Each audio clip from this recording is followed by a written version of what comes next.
Сәлем достар, сендермен бірге Ерасыл. Бүгін біз сіздерге аты аңызға айналған Стэнли Кубриктің The Shining киносының қазақша негізгі желісін айтамыз. Фильмнің орысша атауы Сияние, ал қазақша жарқыраған дейді. Бірақ мен бұны Google-ға салып аударғандықтан қазақшасын ұмытамыз. Стэнли Кубриктің хоррор триллер әлеміне қосқан үлесі өте зор. 70-80 жылдары ғасыр туындыларын жасап тастаған мойындалған тұлға. Ал бүгін біз ұсынатын 1980 жылы жарық көрген The Shining фильмі ең танымал хоррорлардың бірі. Фильм сценарийі Стивен Кингтің Shining кітабынан алынған. Сценарий авторы Стивен Кинг, ал режиссері Стэнли Кубрик болса, фильмге айтар сөз жоқ. Сондықтан мен көпке созбай видеоны бастайын, сіздер не істеу керек екенін білесіздер.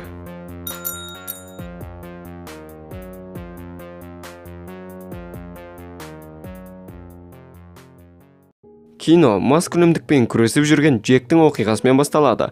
Джек Оверлук деген үлкен қонақ үйге күзетші болып жұмысқа тұрмақшы. Бірақ қонақ үй тек жазда істейтіндіктен қыс бойы қала шетіндегі зәулім ғимаратта тек отбасымен қалуы мүмкін. Және де қар мол түсетіндіктен қала екі ортаға қатынау қыста мүмкін емес. Қонақ үй менеджері, сіздер тек өз отбасыларыңызбен дәл қоғамнан шектетіліп қалғандай күй кешулеріңіз мүмкін. Бұрындары күзетші болып істеген адам психикалық ауытқуға ұшырап, өзінің екі егіз қызын өлтіріп және өз-өзіне қол жұмсаған, дейді. Бірақ Джек бұның бәрін естісе де, жұмыс істеуге келіседі. Оның ойында тек өзінің шығармасын бітіру ғана болды. Джектің жалғыз баласы Дэннидің өз-өзімен сөйлесетіні бар, және талма ұстамасы тағы бар. Дэнни қонақ үйге келгенде әлі кете бермеген қонақ үй аспазы Дэннидің бойынан ерекше қабілетті сезеді. Аспаз бен Дэнни ойлары арқылы телепатиямен сөйлеседі. Аспаздың жеті атасынан осы қабілеті бар екен. Бұны олар Shining деп атайды екен. Аспазы бұл қонақ үйде неше түрлі жаман оқиға болған, өте қорқынышты жер. Бұны әсіресе Shining қабілеті бар адамдар ерекше сезеді дейді. Дэнни, қандай оқиғалар орын алып еді десе, ол оқиға маңызды емес. Ең бастысы, ешқашан 237 бөлмеге кіруге болмайды дейді. Осылай қонақ үй қызметкерлері бәрі кетті. Ал Джектің жүйкесі сол сәттен ақ сыр бере бастайды.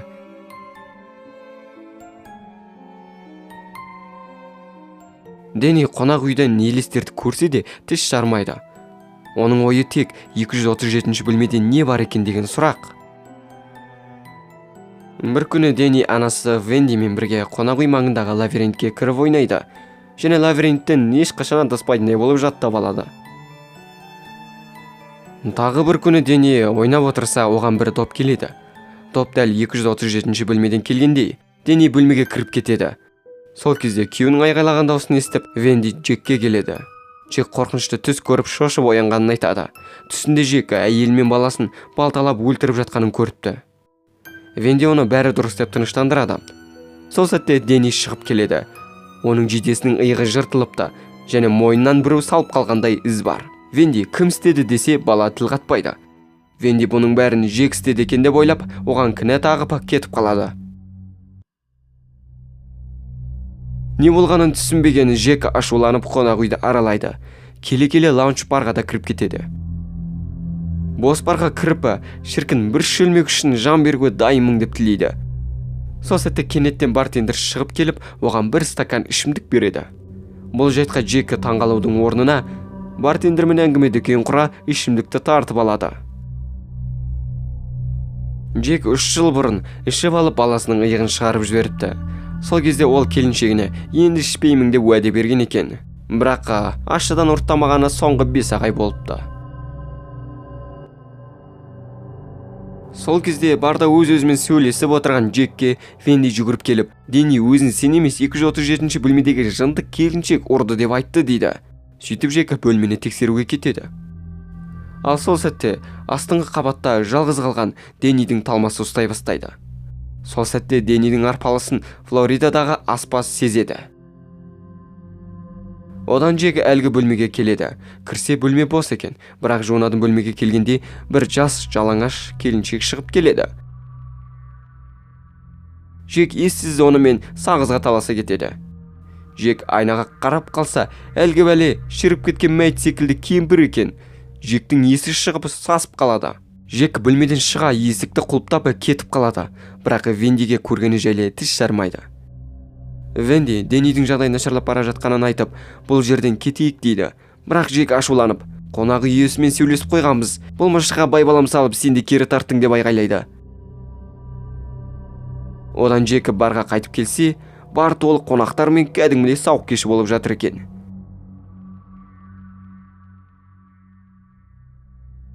Джек лаунжына аралай жүргенде бір даяшы оның үстіне ішімдік төгіп алады. Даяшы кешірім сұрап, дәретханаға барып тазалап берейін дейді. Даяшының есімі Грэди екен. Сол кезде Джек қонақ үй иесінің сөзін есіне түсіреді. Әлгі екі қызын өлтіріп өзіне қол жұмсаған бұрынғы күзетшінің есімі де Грэди болған еді. Бұны ол сол Грэдидің өзіне айтады. Сөйтсе Грэди, бұл жерде ондай ешқандай оқиға болған емес, дейді. Және ол, сенің балаңның қабілеті бізге өте көп көмек береді деп, оған біраз сұмдық дүниелер айтады. Және бір іс-әрекетті жасауын сұрайды. Ал мына жақта қатты уайымдаған аспаз Флоридадан ұшақпен Оверлук қонақ үйіне тартады.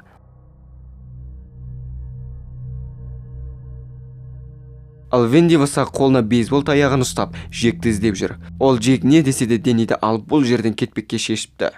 Және ол Джектің жазып жатқан шығармасын көреді. Джек бір сөйлемді жүздеген парақтарға қайталап жаза беріпті. Еш той-думансыз, тек жұмыс істеу Джек баланы шпыстыратын біреуге айландырып жатыр деп жаза беріпті. Венди бұны көріп күйеуінің жынданғанын түсінді. Сол сәтте Джектің өзі де келеді. Венди одан қатты шошиды. Джек одан баланы бұл жерден алып кетудің басты себебі не деп сұрайды. Венди шегіне қашудан басқа еш жауап бермейді. Тек маған тиіспе деп қана айғайлайды. Джек, саған тиіспеймін, жай ғана сені өлтіремін дейді. Баспалдақтың ең үстіне шыққанда Венди Джектің басынан бір салып қалады. Есінен танып қалған Джекті Венди қоймаға қамап үлгереді. Венди сырттағы қар көлігін көрсе, Джек әлде қашан сындырып тастапты. Джек 2-3 сағат қамалып ұйықтап жатқанда, оған Грэдидің даусы естіліп оянады. Грэди, жырғатпадың ау дейді. Джек тағы бір мүмкіндік болса тындырамын дейді. Сол кезде есік өз-өзімен ашылады. Джек қамауда деген оймен қатты шаршаған Венди сәл мызғымақ болған, бірақ Деннидің айғайлаған даусынан оянады.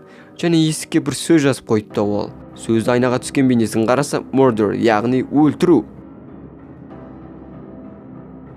Және сол сәтте қатты тарсылдаған дыбыс шықты. Сөйтсе бұл балтамен есікті бұзғай жатқан Джек екен. Венди баласын алып жуынатын бөлмеге кірді де, қарға басылып қалған кішкене терезені ашып, Денниді сол терезеден шығарып жіберді. Ал одан Венди өзі шықпақшы болды, бірақ мүлде сыймайды екен. Және Джек енді жуынатын бөлмеге де келді. Ол есікті балтамен бұза бастады. Венди болса бұтына жіберердей пышақты ұстай алмай айғайлауда. Содан хоррор тарихындағы ең танымал сценалардың бірі Here is Johnny шығады.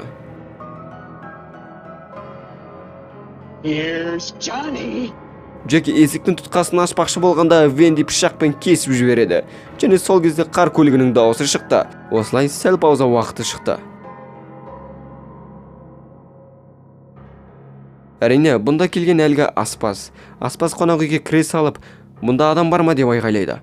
Тығылып отырған Джек атып шығып келіп оны балтамен өлтіреді.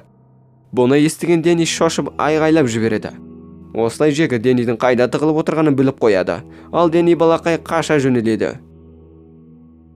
Денни далаға шығып әлгі лабиринтке кіріп кетеді. Денни айлаға басқай, қардағы ізін шегіне басып тығылып қалады. Джек жүріп келе жатып қардағы іздің біткенін көріп, басы айланып, басы ауған жаққа жүре береді.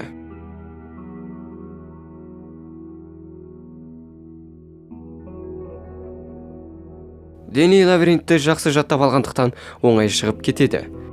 Шықса, анасы да келе жатыр екен. Екеуі аспаз келген қар көлігімен бұл жерден тайып тұрады.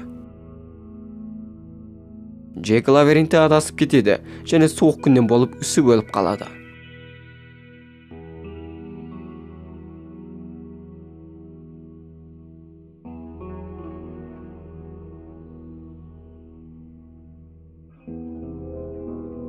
Және фильмнің соңында біз тағы бір құпияны көреміз. Осылай фильмді аяқталды.